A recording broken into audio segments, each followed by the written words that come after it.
So you got natural and supernatural aspects of death that we're talking Yes. about here. And Right. and for those on the natural side of things only, he says, if you stay in this world, and he discusses how if you are only looking at death through natural eyes, then life suddenly becomes meaningless, right? And I was Yeah. thinking about atheists and others when I was reading through this, thinking, if you think that for example, death is just something that naturally happens and you dissolve into nothingness, or there's no life after death, then it's going to lead to the view that life is absurd. Like, what's the Yeah. point of any of this? Yeah. Which a lot of people have come to that conclusion.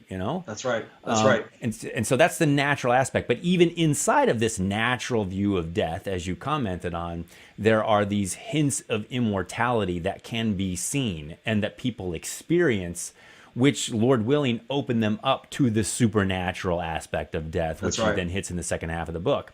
And one of the, I thought, was one of the most poignant parts of this natural aspect of death and the experience of the human person, which kind of leads you to this understanding that there must be more, was when he was talking about the death of someone that you love.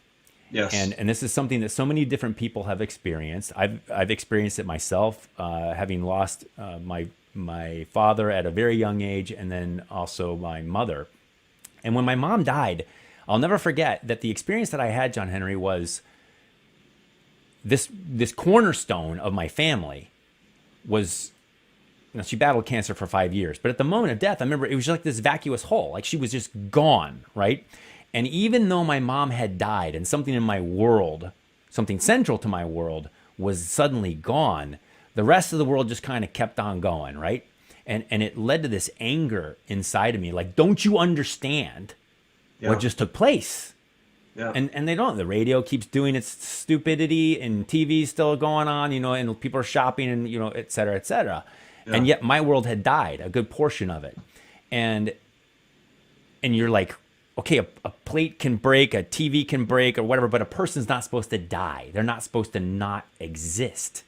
And so Yeah. if you meditate on that, it has to lead you to some kind of notion that if that is the case, like if that's my response to the death of someone who I love, that there has to be something more. I found it to be just a powerful, powerful argument on the natural side of things, that even people who don't believe in God, you experience the death of somebody you love, it has to tug on you in some way to make you think there's got to be something else. Yeah, yeah. No, that's true and also accurate to what he says in his book.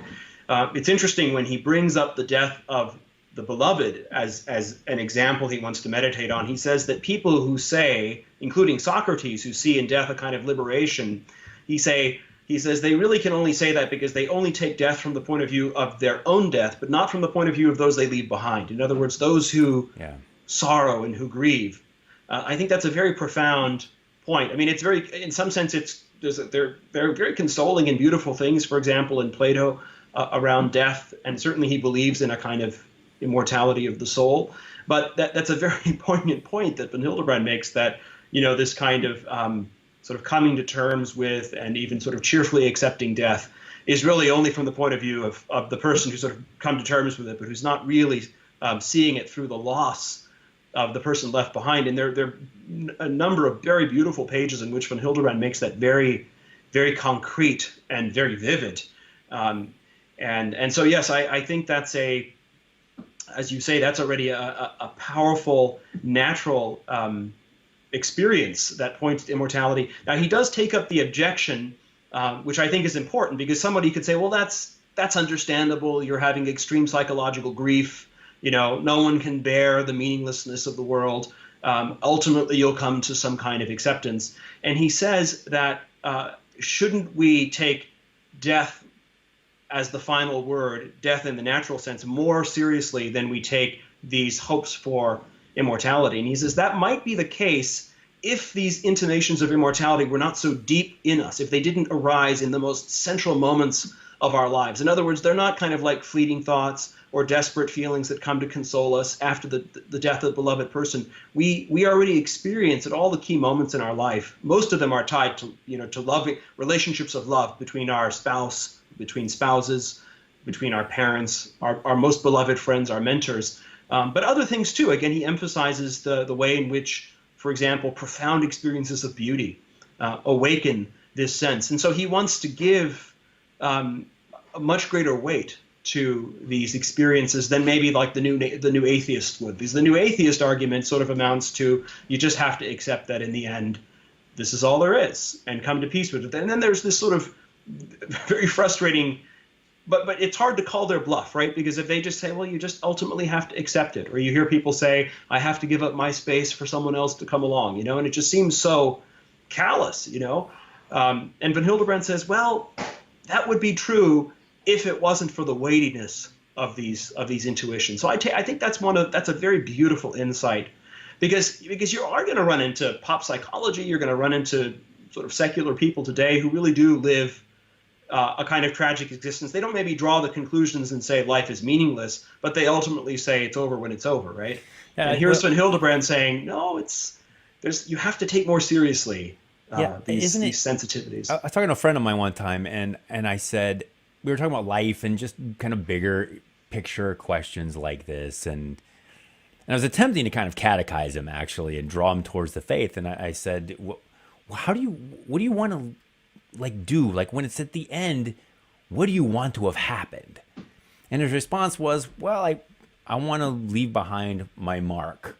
I want to build this building or whatever and change this skyline or whatever. And I thought, really? Like that's it? That and then you're gone. Yeah. It just doesn't make any sense to me. And these things that you're talking about with love and truth and beauty, these things are so woven into who we are that, getting back to beauty, it's this longing for something that you just can't quite grasp here. I experience this every time I go on vacation.